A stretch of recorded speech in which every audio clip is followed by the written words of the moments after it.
Niteka n'umunezero ntangere vyo gusubira kubana namwe banywanyi bacu mubana natwe mu makuru n'ibiganiro vya misi yose tubandanya gushikiriza kuri no mbonesha kure yacu kandi yanyu Umuhuza TV.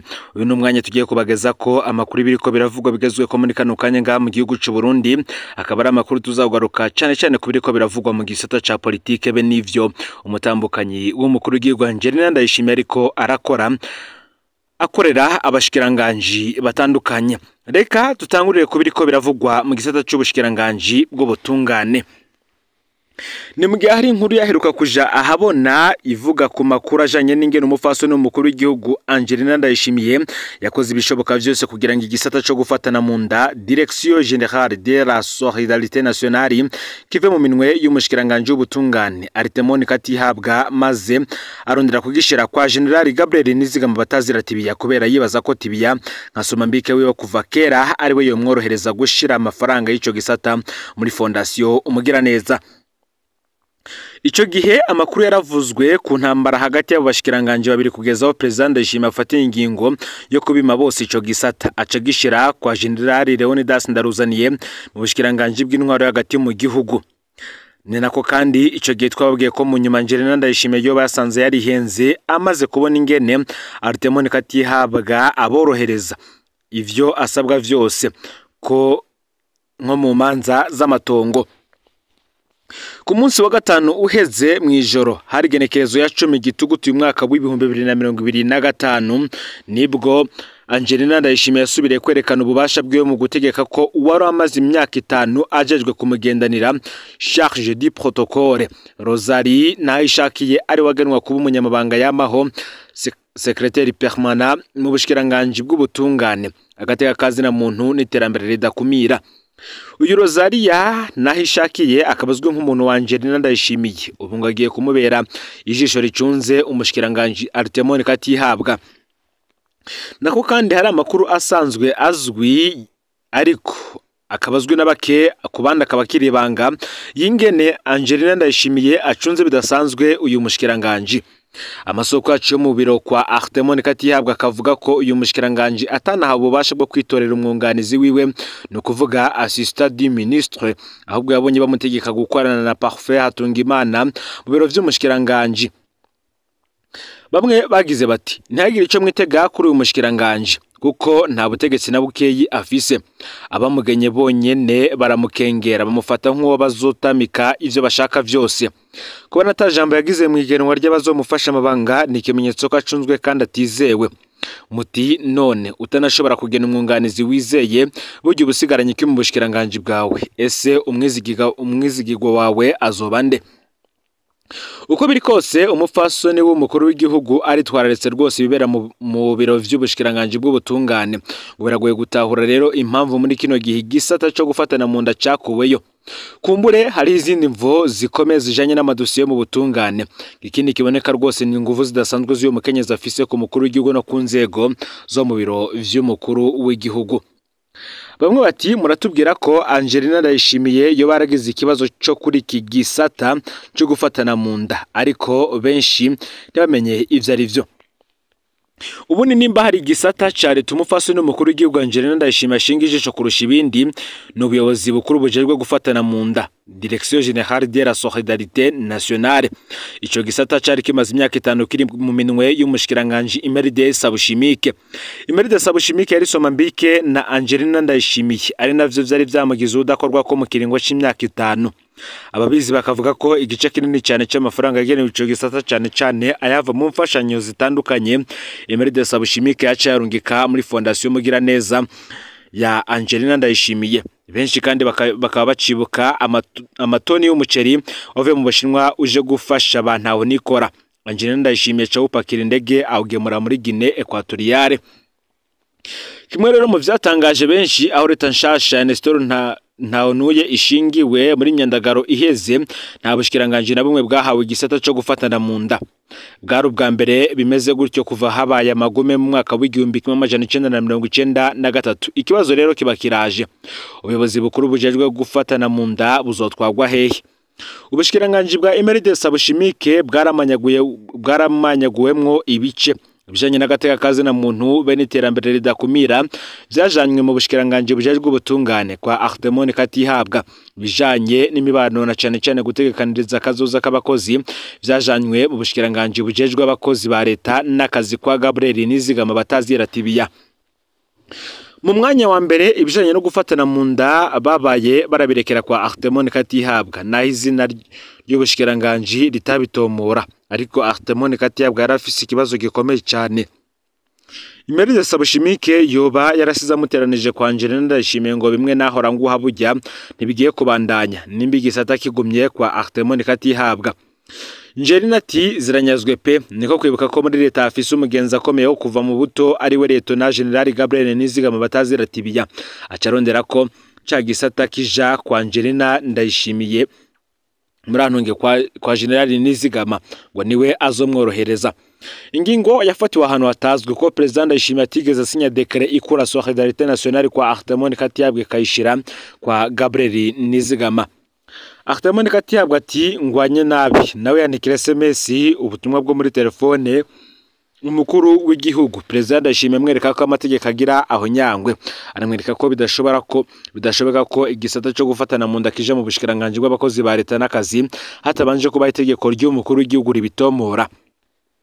Ndayishimiye nawe yarabitahuye aranamutuma ko barabiganira. Hagati aho umushikiranganje wa mbere Nestor Ntawontuye we yari yamenyeshejwe ko mu nama akorana n'abashikiranganje k'ingingo yamaze gufatwa hejuru ishira Solidarité Nationale kwa Gabriel Nizigama.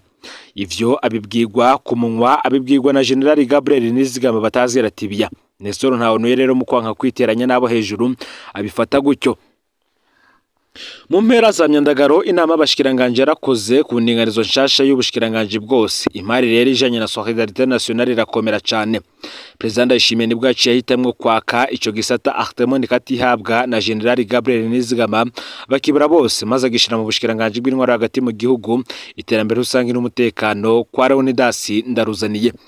Leonidas Ndaruzaniye we ico gisata ntaci yariko aragwanira, abona ko bariko bamwongera ibintu bitajanye n'ubushikiranganje bwiwe, ngo nawe yoba yariko arondera ko nk'ibijanye no kuvuza abantu aho nikora janwa mu bushikiranganje bw'amagara y'abantu.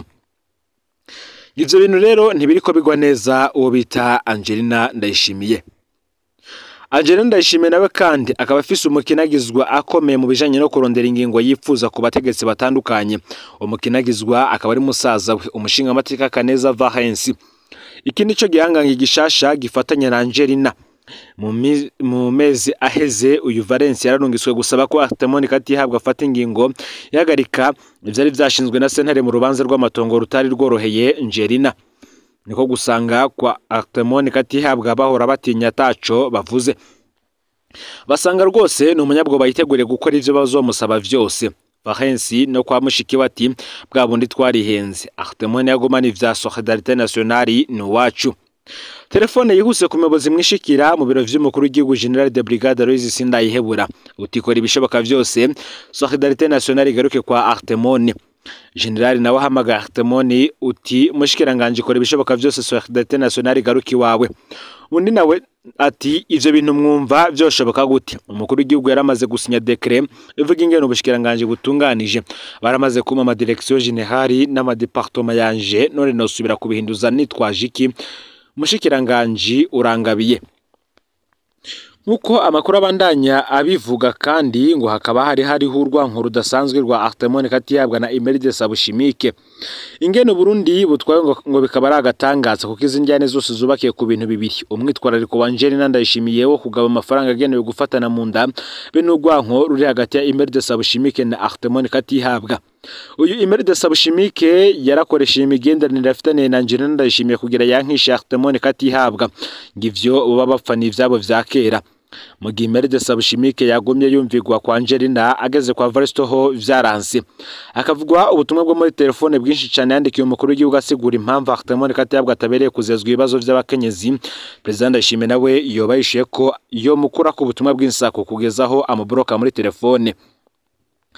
Ico gihe abegereye bano bategetsi barumiwe cyane ingene igihugu gishobora gutwarwa guke, bikaba bifatwa nk'akamaramaza kubona igisata gihambaye nk'ico gufatana mu nda ginduka nk'agapira bariko barakina. Mu mpera naka rungika kwa naka garukana hano, ivyo byose kubera inyungu z'umuntu umwe. Nkuko rero twatanguye tubivuga cyane cyane kubijanye n'iki gisata cyo gufatana mu nda, umushikiranganje w'ubutungane kuri ubu aracunzwe cyane na Angelina Ndayishimiye. Nkuko twabigarutse ko ku munsi wa gatanu heze mu ijoro igenekerezwa 10 gitugutu uyu mwaka w'2025 Angelina Ndayishimiye yarasubiriye kwerekana ububasha bwe mu gutegeka ko waramaze imyaka 5 ajejwe kumugendanira charge de protocole. Rosalie Nayishaki yari agenwa kuba umunyamabanga y'amaho secrétaire permanent mu bushikiranganje bw'ubutungane agateka kazina muntu n'iterambere ridakumira. Uyu Rosalie Nayishaki akabazwe nk'umuntu wa Angelina agiye kumubera ijisho ricunze umushikiranganje Artemone Katihabwa kuri ubu kandi ari nawe agaba cya gisata cyo gufatana mu nda. Mu yandi makuru cyane cyane kubiriko biravugwa muri politike hirya no hino mu isi, reka tugaruke kubiriko birabera mu gihugu ca Madagascar. Muri Madagascar urwaruka rurabangamiye intwaro ya President Andry Rajoelina. Kuva ku igenekerezo ya 25 Nyakangu umwaka w'2025 Madagascar irangwamwo imyerekano idasanzwe yatangujwe n'urwaruka rukiri ruto cyane bita Gen Z canke Generation Z. Mu ntango runo rwaruka ikena ry'amazi n'amatara, mu nyuma hajemwo kwiyamiriza ibiturire. Madagascar kandi kabifatwa nka kimwe mu bihugu bibangamiye rwose n'ibiturire. Mu gihugu cyuzuye ubukene, umuryango w'umukuru w'igihugu uvugwa mu mitahe ikomeye hanze y'igihugu. Amashuri nayo afashwe nabi cyane mu gihe abana ba Andry Rajoelina biga mu mashuri azimvye mu gihugu cy'Ubufaransa. Inyishu ya President Rajoelina mu mwanya wa mbere yabaye kurasa abari mu myerekano. Oni ikavuga ko abashika 200 bari bamaze kwasiga ubuzima. Abonye bikomeye, President yahavuye akombora abagize leta, abagiriza ko ari bo bahora bamuhenda ibintu ntivyifashe neza mu gihugu.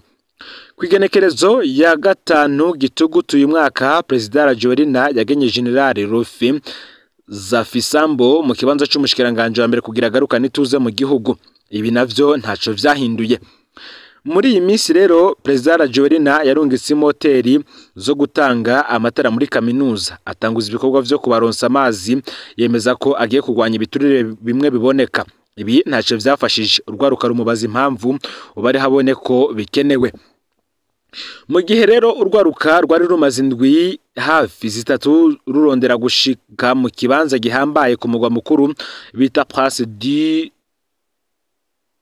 bita ikibanzo c'igenekerezo ya 13 y'ukwezi kwa gatanu rwaragishitsemwo. Byashobotse kubera abasirikare bo mu kambi nkuru bari bifatanije n'urwaruka.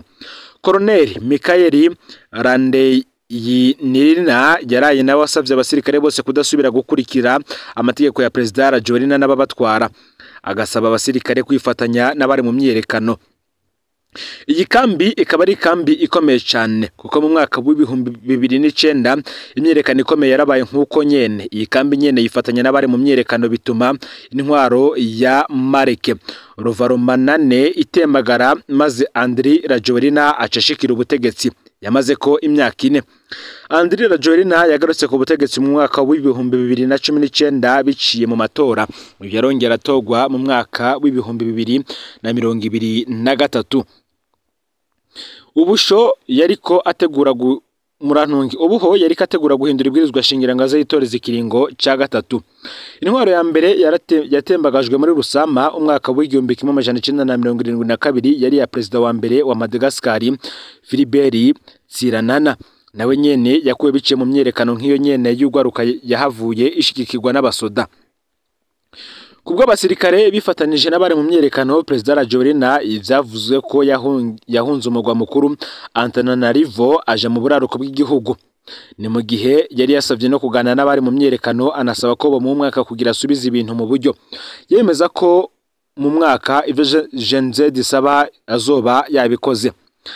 Bamwe bati ese yararindira iki kugira ngo abikore? Uko niko benshi bazotangara. Abihweza ibintu n'ibindi muri Madagascar bavuga ko inyidogo yari isanzwe ari myinshi mu banyagihugu. Abashikiranganje n'abandi bategetsi bari barashize ko imbuga nyinshi kuri Facebook zitwa amazina atazwi kugira zibahimbaze kandi zerekane ko ibintu vyifashe neza mu gihugu, mu gihe ubukene bwazura inzara mu banyagihugu. abo bahinga bavuga bati byaboneka ko hazobaho imigumuko kubera ishavu ry'abanyagihugu ariko nta numwe yaraziho izozanana. Bamwe bari bibaza ko abasudari bo bazotangura kugumuka abandi bagakiye kugwaruka.